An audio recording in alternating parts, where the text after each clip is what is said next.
Welcome back to my channel and welcome back to Wonder Snatch. This is going to be a new iteration of my Dermatology and Drag. It's being rebranded as Follicle Follies.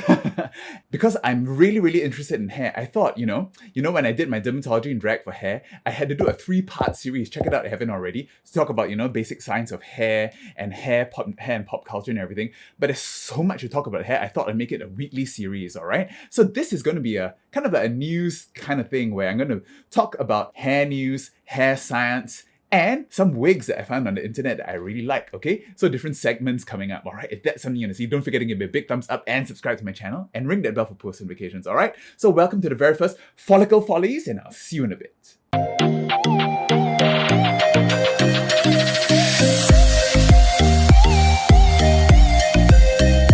Alright, for the first segment of Follicle Follies, I'm going to call it Hairlines.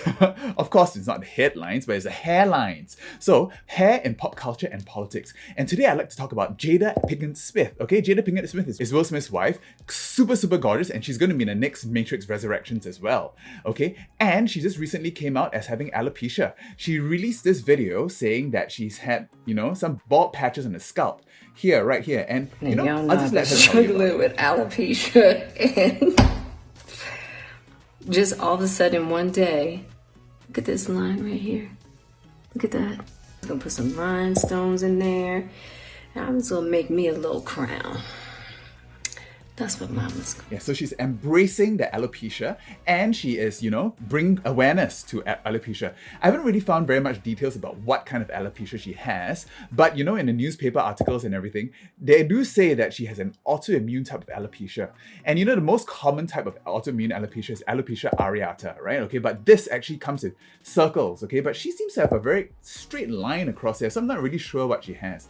There is another kind of autoimmune alopecia called lichen planopilaris, and this can have very bizarre shapes and lines sometimes. The only thing is that for lichen planopilaris, it doesn't usually grow back. Okay, so, and this is a form of scarring alopecia. Okay, so if you look at a hair follicle, okay, your immune system or your autoreactive T cells can attack it in two different places. One is the bulb down here, and when it attacks it down there, you get alopecia areata, okay, the hair falls out, but it grows back. But if you get lichen planopilaris or, lupus, discoid lupus, it can attack up here at the stem cells, okay? And once it does that, the hair doesn't grow back, okay? So, I'm not really sure which form Jada Pinkett Smith has, but it seems like it might be lichen planopilaris, okay? Because it's, a kind of a bizarre shape. All right, so I wish all the best for her. She's got really talented kids as well. Listen to Willow Smith's new music, okay? And we're moving on to the next segment, which is hair-raising science.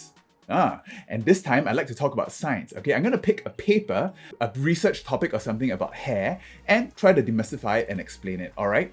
So do you know how people usually say that when you shave your hair, the hair grows back thicker and coarser?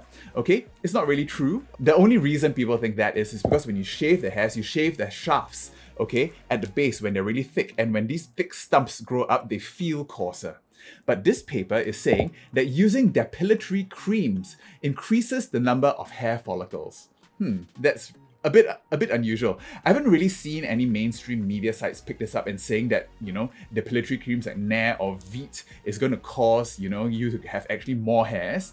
Okay, but this was done in mice, okay? And if you look at the papers and the figures itself, it seems to be a little bit misleading. Okay, this is what they did. Okay, they took a mouse, okay, a bulb C mouse. A bulb C mouse has white hair. They split the back into 4. They left one untouched. They shaved one, and they used 2 brands of depilatory creams on the other 2 quarters. And when they looked under the skin, they found that the depilatory creams caused increased hair growth. Okay, and this is not unknown. We already know that. Okay, the mouse skin is super sensitive.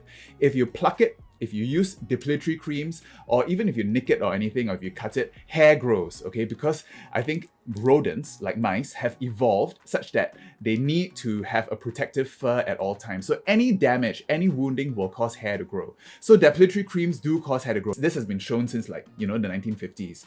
But here they say, if you look here, they don't actually increase the number of hair follicles, but in the discussion they write, it increases number of hair follicles in the subcutis, which is complete nonsense, because all that says is that the hair follicles are growing into the fat layer. Okay, that's how hairs grow normally. So when the hairs start to grow, they naturally will extend into the subcutaneous. So of course, if you use depilatory creams, there will be more hair follicles in the subcutaneous because when they're at rest, when they're not in the subcutaneous, they're up further in the dermis. So it's really misleading. It doesn't really increase the number of hair follicles. It just stimulates hair growth in mice.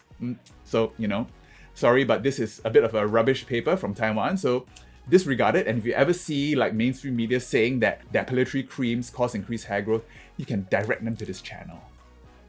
Next segment is Wig Watch, all right? I love looking at wig Instagrams and TikToks and everything. And I like to, highlight some wig makers or styles or something that, are catching my fancy and I think are really fashionable. Lately, I've seen a lot of mullet wigs, okay? I even wore one when I judged the Miss Equality pageant, and I think mullet wigs are really, really in. This Wig Watch highlight is going to be for Wigs X, okay? Wigs X is this Instagram account which is doing a lot of wigs. They did a wig for Diabetes for season 14 Meet the Queens, and also they've been doing a lot of wigs for Gottmik as well. Really, really nice structured mullets, okay? I really tried to do that, and I think it's really, really cool, the wig stuff. So check Wigs SX out if you haven't already. And for this last segment, it's going to be called the product basement. Not placement, but basement because I'm not sponsored. So, for wigs, for hair, every drag queen needs this. Let me get it. It has to be. They've got to be glued, okay? But it's really strong hold and it really helps to hold hair up, okay?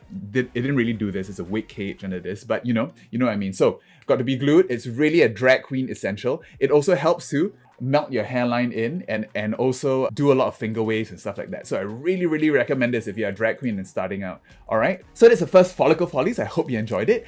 And I hope you like my new Marge Simpson hairdo. Check out my TikTok. I'm going to have a few more hair facts on there. Okay. That's going to be @V_Wondersnatch on TikTok. Okay. Just search for me. I'll be there. Okay. And if you like this video, don't forget to give me a big thumbs up and subscribe to my channel and ring that bell for post notifications. And if you want to see me do this look, check out my other video where I did a collab with Elena Glam. All right, bye. See you next time, hairy babies. Oh, that sounds tough. See you next time, snatcherinos. Is that better? I don't know. Leave in the comments what do you think is better. Bye.